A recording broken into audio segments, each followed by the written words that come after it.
kind of challenges that we for years in this province. And surely that movement, cargo of our road will be quite assisting. With these exciting investments, some opportunities for SMME in our province will also come up. The affirmation of SMME when major projects are implemented is possible when there is a will to do it. We've seen it with Sandral, we've seen it with Kuha SZ, and we are hoping to see it with the Transnet, because SMME by their own nature create jobs for locals. I know there's been a weakness in our province, the social facilitation. Almost all our key catalytic projects collapse along the way, sometimes because we've been paying much attention or necessary support to the social facilitation and make sure that our people understand what we are trying to do. As the provincial and local government spheres, we have a duty to make the relocation of the Transnet head office to our province successful and profitable. Transnet is a developmental business. It must make profit to discharge its developmental agenda for the country. It will not be able to do that if it must contend with the challenges of water that are affecting the entire community of Nelson Mandela Metro. The water challenges in Nelson Mandela Bay have been persistent for many years. Now there is not enough rainfall to fill up our dams in this region. We therefore must use the natural resources at our disposal, which is the ocean, to bring some of the relief to the water challenges of this region. We are in sync with the national government and the municipality that seawater desalination is our best option to address water challenges in the region. I know we have been advanced with that one. Kuha has done a good job. The delay has been in the municipality for years to get this thing done, even when it was actually approved under the facility budget infrastructure. So the BFI, the budget facility infrastructure. Now we had problems with that facilities simply because of delays that we have made. So on issues of this nature, executive mayors, council must take an hour and resolve.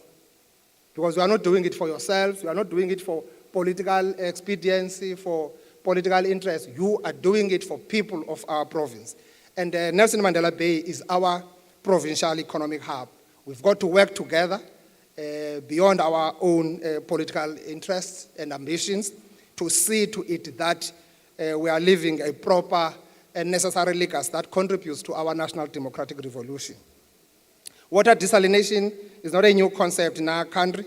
We already have plans in the areas such as Richards Bay and Cape Town, and also moved swiftly to build a plant when it was faced with the prospects of a day zero. As a country, we are experiencing electricity load shedding because we took longer to refurbish and diversify our energy infrastructure. The effects of electricity load shedding is known to all of us. We must not suffer same fate with regards to water when there are viable options to avoid such calamity. We welcome the decision by Nelson Mandela Metro Council to start the process of establishing a water desalination plant with Kuha. It is the right decision and has the full backing of the provincial government. Will play an active role in soliciting funding for the project at a national level. Program Director, I wish to appreciate the valuable contribution that our private sector and non-governmental partners are playing in supporting our efforts to attain our vision of building an enterprising and a connected province where our people reach their full potential. Throughout the province, we have seen significant contribution made by the role players outside government that have enhanced the quality of services that for our people and have helped drive development in our province. Today, we will be opening a refurbished vaccination site at the Port Elizabeth and Funubizelgam, at Port Elizabeth Provincial Hospital. That's the name of the hospital, unfortunately, which was in dilapidated state. This was made possible through a partnership that was forged with Isuzu, which is part of our guest today, and Ubuntu Pathways NGO.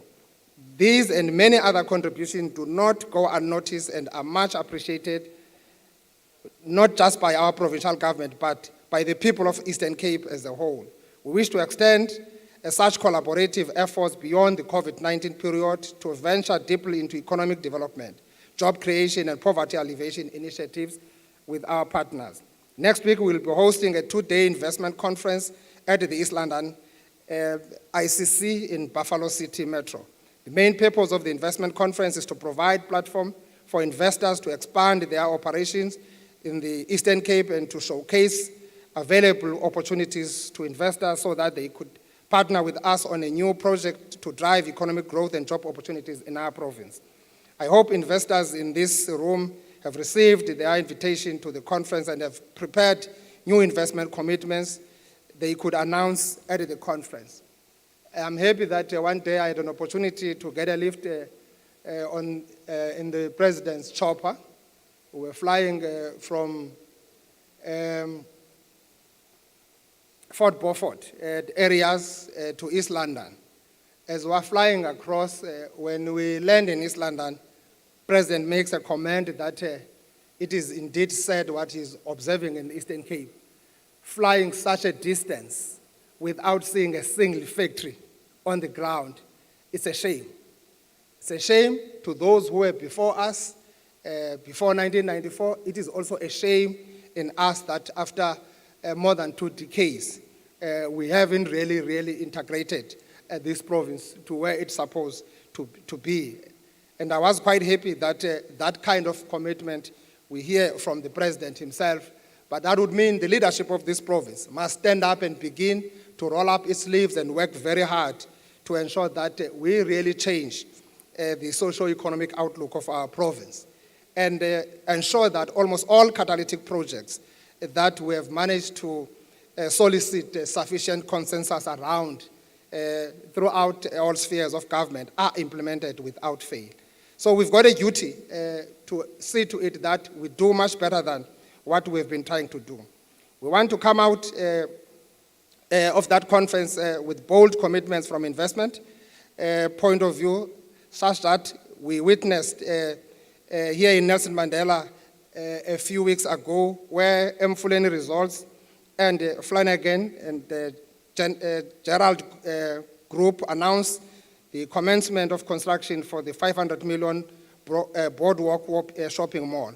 We appreciate the commitment by the mall developers that 290 million of all goods and services would be procured locally, helping to revitalize and expand local economic opportunities. The cherry on top is the potential 1,000 temporal jobs opportunities during construction and 1,500 permanent jobs that will be created when the mall is officially opened next year. With those few words, we are grateful for the presence here today. And now, Mr. Dias, we must actually relocate those tankers.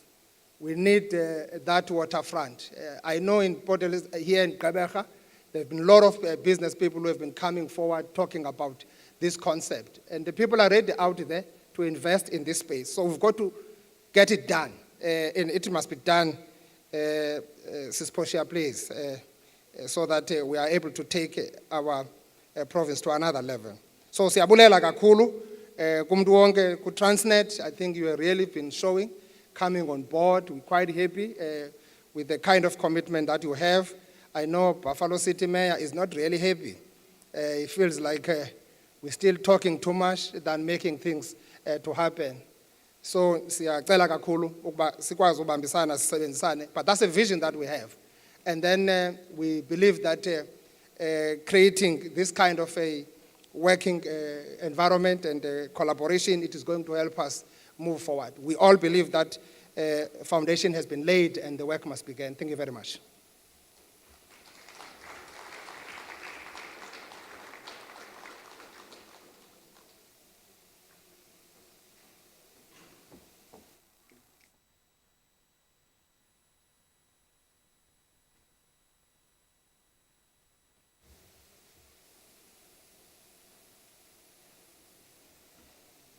Ladies and gentlemen, the rule is that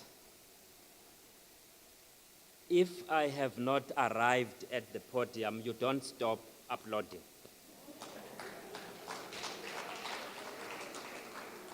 Thank you very much. I was still walking to the podium. Honorable Premier, thank you very much for that valuable input. I am with Ms. Maceba, our language interpreter. I also am going to take this opportunity now, observing that most of our guests who were parked outside earlier on have come in. I'll just briefly introduce leadership. But may I thank my colleagues there at the back, because we seem to be oversubscribed, which, yes, is good that we all came, but it's not good for purposes of COVID-19. And therefore, even when you are there at the back, please do maintain that distance.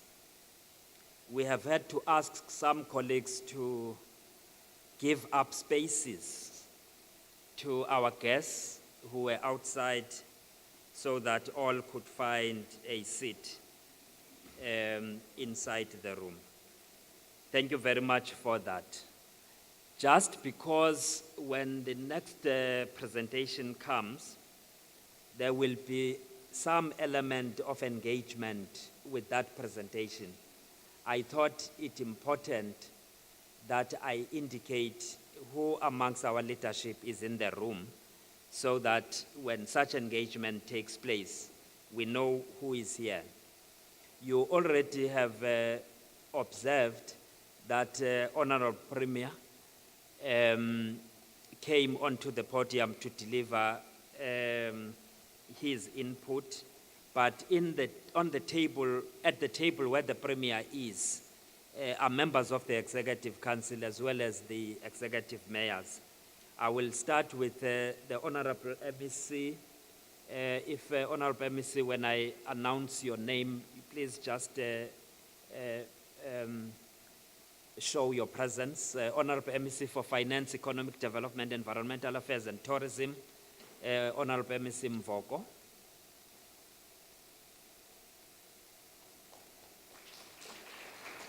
There is also MEC for Health, Honorable MEC Meth.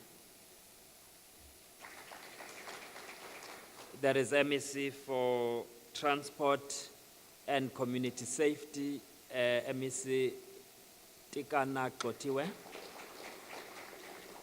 On this table still, there is Executive Mayor of Buffalo City Metropolitan Municipality, Honorable Ola Phakathi.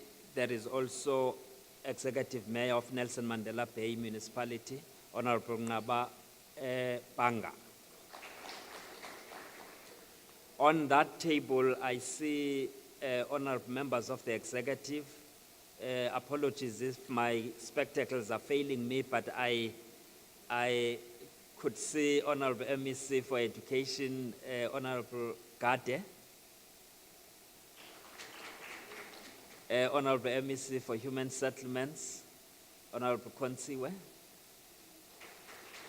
Honorable MEC for Sport, Recreation, Arts and Culture, Honorable Nkomonye. Yes, those are the members of the Executive Council I could notice in the meeting. In the event I've missed any of the leadership in the metro and other leadership, whether Buffalo City or elsewhere, my apologies. There is also in the room, as I indicated, the CEO of CTC, together with his big delegation whom I referred to earlier on. But now I would want in particular to introduce the CEO of Avon and Tetisa Peak Power, Ms. Teboho More. She is with the investor in that Avon and Tetisa Power Plant, and that investor is Mr. Tokashi. I know that the CEO of Transnet is together with her delegation in the room. I will not, due to time, I will not go through that. But at this point, ladies and gentlemen, without wasting time, what we will do is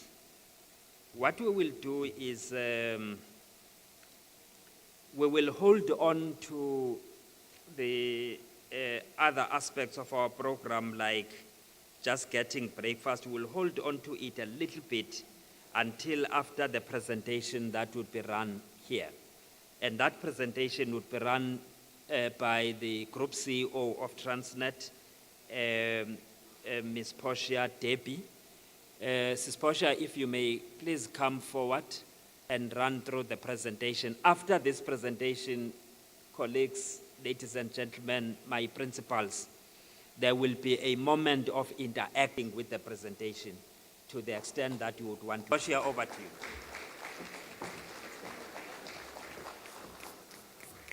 Okay.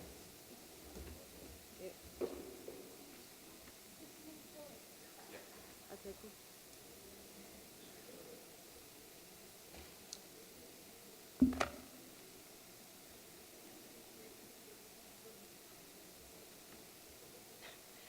So I have a moment where I feel like I must be standing at Boxini or something like that.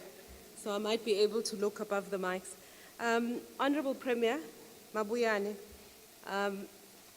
His Worships, the Mayor Ngaba Mabanga, and His Worship, the Mayor Honorable Kola Pagati, and all of the MECs present, and then all of the colleagues, both from Transnet and the investors in the room. So thank you very much for the invitation. I'm going to try and do duck and dive between myself and this. I know I'm short, but this is like, really, guys? Can I just, of Trade and Industry and Competition has indicated that he's going to put in a rule about pay disparity.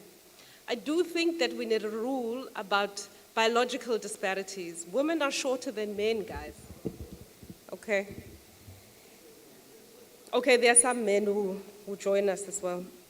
So, Premier, I don't mean to insult anyone. It's a fact. So, Premier, I must first of all thank Igqeberha. Baby, I don't think I've asked you often enough to velap. But I know I had to ncenga everyone in the Eastern Cape. I really had to ncenga everyone. But that was after I ncengaed him. Please, Bror, you know, there's a job that's coming up. And I am certain, as I remain certain today, no one can do this job better than yourself. I don't say he's, and you know him better than me, he's particularly shy when it comes to the media and things like that. But I think it's important in some ways that when we were putting together the leadership team of Transnet, we were conscious about the fact that we would be as a representative of our aspiration and as our achievements as a country as is possible. And so when you take somebody like Pepe and many of the other colleagues that we have, and there are quite a lot of us who are also in EXCO in the room, I am pleased, and I always say this, is that given another moment to choose again, I would choose exactly the same team, and I would still ask him, and I would still beg him, as I begged him, Uguti, please, Bror, awuthathe lo msebenzi. So thank you. I know you gave up.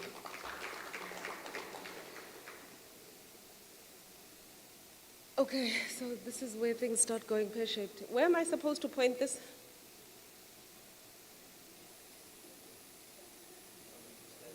Oh, thank you. Yeah, I feel a little bit better. Yeah, and now, yes, I can be like a little bit. But now, thinking number two. I am.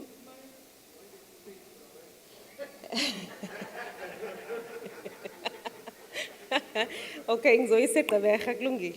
I was really pleased when that name came out because as a Zulu, I don't have a problem, no G, no Q. You go a little bit too far though. But when they first said Gqeberha to everyone, and I said, okay, repeat it, and everybody like, Portia, why would you do that?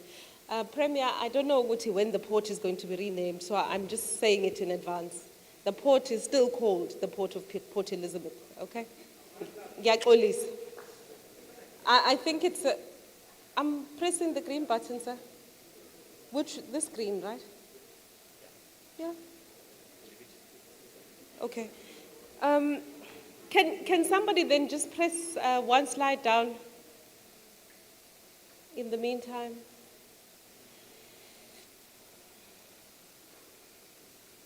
So what we've been doing in the last year, as we've been working on the new strategy for Transnet, we tried to imagine Transnet behaving for the first time as one company, yet at the same time being a federation to some extent. So one of the big issues that we wanted to arrive at was a planning framework, and later on today when we are at the port, you're going to see the team, and actually Andrew Shaw, our Chief of Strategy, is going to make a presentation.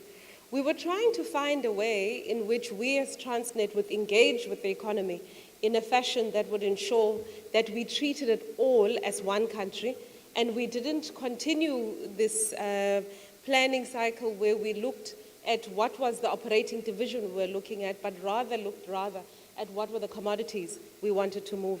So it's been quite an important shift for us as Transnet. Areas that we decided that we would focus on for starters is where are we good, and strengthen the areas in which we are good. Then we ask the areas where we're particularly weak or there's an area of weakness is either, if it is essential that we provide it, that we will provide it ourselves, or we partner with the private sector. So you'll see that our strategy for the first time is very outward looking. We're working quite closely with a lot of the IDZs throughout the country, including the two in the Eastern Cape, to see how there are some projects that we think are not suited to ourselves, which should rather be located with the IDZs. And also, as you very well know, and I think all of the CEOs of the IDZs would know this, is that if there isn't collaboration between Transnet and the IDZ, you actually get suboptimal outcomes. So we're hoping that by this change in our posture and being much more willing to collaborate, we might be able to see actually much faster growth in the investments in the IDZs, but also to just see greater vibrancy and collaboration and joint planning. So even in the municipalities, it's a big drive of ours that we start looking at port planning and all of our infrastructure planning in consultation with the municipalities. Now, let's be honest, we won't always agree. But at the very least, we will sit around the table, we will explain why we're going in a particular direction as to going in another direction. This slide focuses, this is the commodities that contribute to 80% of our revenues. At this stage, agriculture, unfortunately, is not amongst them. However, having said that, it doesn't mean that we are not pushing agriculture hard.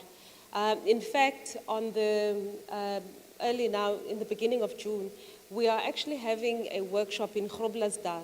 And we're going to Groblersdal on purpose to go and have a meeting there, because I'd like the team at Transnet to traverse the